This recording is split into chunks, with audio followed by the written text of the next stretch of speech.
Fábio França, ouvinte querido, ouvinte querida, a Câmara dos Deputados ontem aprovou o texto base de algo que... eles sempre arrumam nomes esquisitos, né? A gente fala de precatório, eles falam assim, marco legal das ferrovias. Você pensa, a primeira vez que eu ouvi isso na minha vida, eu pensei assim, pô, o Marcos é legal, né? Aliás, eu tenho um irmão Marcos, e ele é legal, né? E tem gente que chama Marco Aurélio, meu amigo, Marco Aurélio, eu tenho um amigo Marco Aurélio muito querido, Marco Legal. Por que Marco Legal? É uma coisa curiosa, né? Mas tem a ver com Marco Zero. Mas eu sempre acho que os nomes são muito curiosos, né? Mas enfim, aprovaram o Marco Legal das Ferrovias. Como é que funciona hoje, né? Como funcionam as coisas hoje no Brasil? O governo tem que conceder a uma empresa o direito de tocar e gerir uma ferrovia cujo projeto foi concebido pelo Estado, desenhado pelo Estado, licitado, construído por uma empresa, e daí pode ser concedida a gestão da ferrovia. Mas com o marco legal você passa a ter um sistema de autorização. Não é a concessão, não é assim, eu deixo você operar uma obra, ou melhor, uma linha que eu contratei para que fosse construída. Não. Você fala, olha, eu quero fazer uma linha que vai da casa do Fábio França para a casa do Eduardo Oineg. Ela seria uma linha bem curtinha, né, Fábio? Piuí já ia chegar. Piuí já ia chegar. Mas tá autorizado, pode fazer.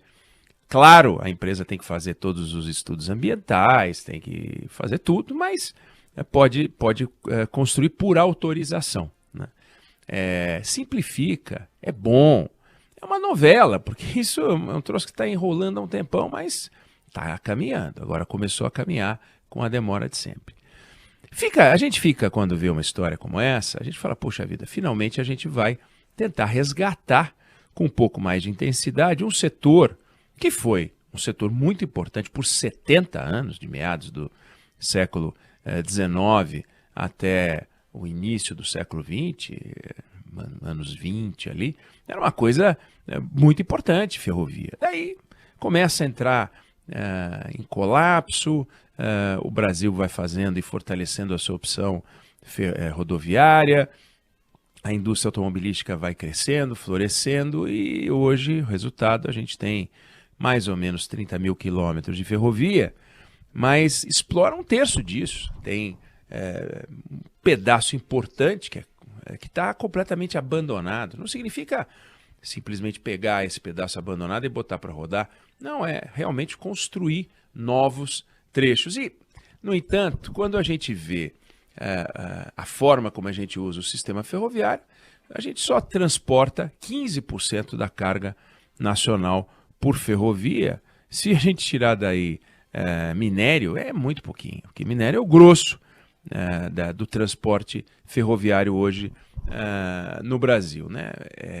Só que o dado curioso é que a gente vê o Congresso Nacional, a Câmara dos Deputados, o Senado aprovando novas legislações, mas a forma como a gente convive com a legislação, ela é muito exótica, né?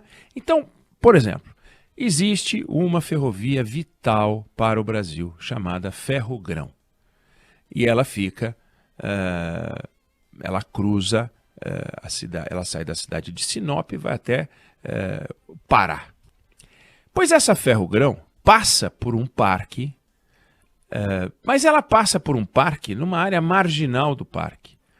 Um parque monumental, enorme, e o governo editou uma medida provisória reduzindo um pouco a área do parque, mas muito pouco, quase nada. E aí começou uma confusão. O PSOL entrou no Supremo Tribunal Federal e o ministro Alexandre de Moraes suspendeu a obra, porque ele suspendeu, no fundo, a lei que foi aprovada no Congresso, mas que era fruto de uma medida provisória editada pelo governo. E a legislação hoje no Brasil diz que você não pode simplesmente fazer uma medida provisória e convertê-la em lei, quer dizer, leis surgidas de medida provisória não podem reduzir parques. Você pode criar um parque no Brasil hoje por decreto, mas na hora de você reduzir o parque, tem que ser por uma lei ordinária, surgida, portanto, de um projeto de lei e não de uma medida provisória. Vê se tem cabimento um negócio desse. Está na Constituição.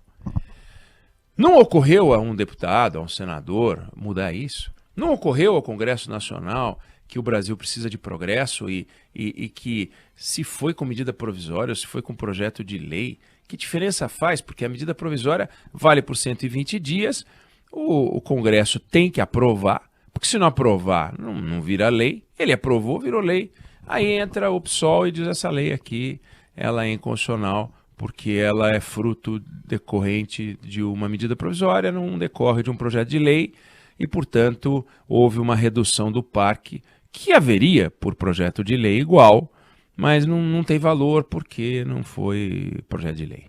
Quer dizer, a gente se prende a uma burocracia absurda. Como eu disse, você pode criar um parque por decreto, mas na hora de reduzir o parque, se for medida provisória que transformou em lei, aí não pode. Se for em projeto de lei que transformou em lei, aí pode.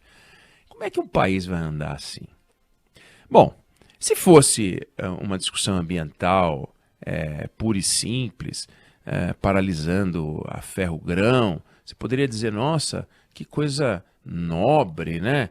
Estamos preocupados com o parque, que, deixa eu falar, tem 900 mil hectares, estou vendo aqui, e ele perderia 900 hectares. Ele tem 900 mil hectares e perderia 900 hectares. Ficaria com 810 mil hectares. Continuaria praticamente do mesmo tamanho que ele tem hoje. E é uma faixa fina, lateral, para poder passar a ferrovia. E aí você vê que nessa guerra em torno da ferro-grão, que movimenta os interesses aqui, nós estamos falando de 1/3 da produção agrícola nacional, que tem relação com o Mato Grosso. Em torno dessa guerra, tem interesses comerciais pesadíssimos. Não é um interesse, os indígenas, o PSOL. Não, interesses empresariais pesadíssimos e contrariados. E um dos interesses pesadíssimos e contrariado é um grande grupo chamado Rumo, que é um grupo de logística ligado à Cosan, e que tem um interesse porque está construindo, assinou com o governo do Mato Grosso a construção de uma ferrovia que vai ligar numa outra ferrovia e que vai levar os grãos para o Porto de Santos. E essa ferrovia aqui leva os grãos para o Pará. Então tem um embate comercial grande por trás deste debate que foi parar no Supremo Tribunal Federal.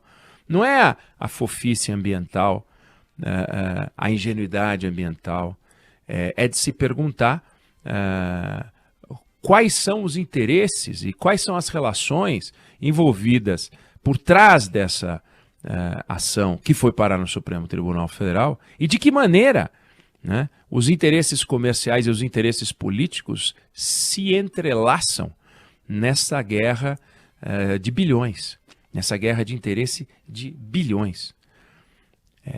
O marco legal, ele viria a organizar um pouco essa desordem. Mas repara que o problema do Brasil não é só a criação de novas leis. A gente não consegue conviver com as normas, a gente não consegue conviver com a racionalidade normativa. Como pode você criar um parque por decreto e não poder extinguir aquilo que você criou por decreto? Não, é para preservar o meio ambiente. Mas de que maneira os 900 hectares de 900 mil hectares desconfigurariam um parque por onde passará ou passaria, ou sei lá, a ferro-grão? E o assunto foi parar no Supremo Tribunal Federal. Aí o ministro Alexandre de Moraes dá uma liminar, isso foi no começo do ano, depois nós vamos para o ano de 2012 e esse assunto não se resolveu. Então, além da gente não ter uma uma nitidez lógica, a gente não seguia por lógica, a gente seguia por uma interpretação tosca dos textos legais, absolutamente tosca, sendo que quando convém, o Supremo é altamente criativo. Quando convém, a legislação é fruto dos desejos individuais dos ministros, da interpretação livre, desenhos abstratos do texto constitucional. Mas em outros momentos, não. Uma medida provisória é diferente de um projeto de lei. Poderiam entender que a medida provisória, uma vez convertida em lei, ela passa a ser um projeto, uma lei, como a outra qualquer lei. Não está escrito lei, não, mas é uma lei ordinária, lei originária. Vem com esse joguinho de palavras. E o que a gente está vendo nesse caso, como eu disse, é um interesse comercial pesado, atravancando ou atrapalhando a construção de uma ferrovia.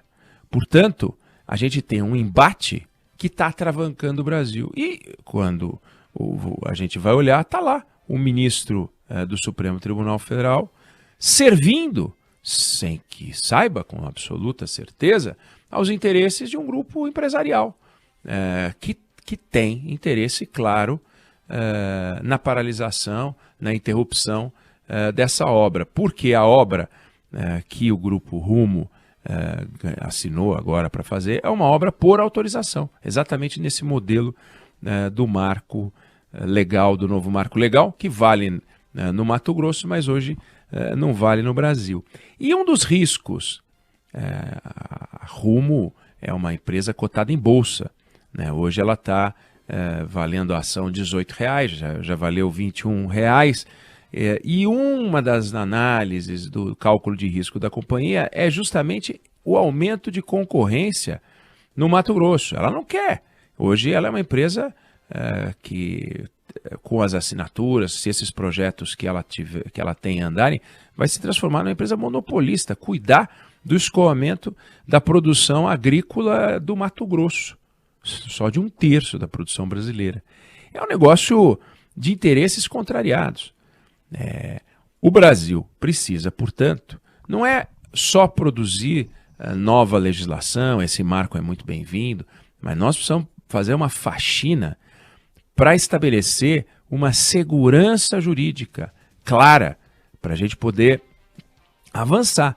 Nós não vamos com marco legal ou não, nós não vamos conseguir ter um investimento de 30, 40, 50 anos se a gente não conseguir a nitidez, a segurança jurídica que está faltando hoje no Brasil, né? E estes interesses que precisam ser estudados e analisados com o poder de atravancar o progresso. Aí não dá.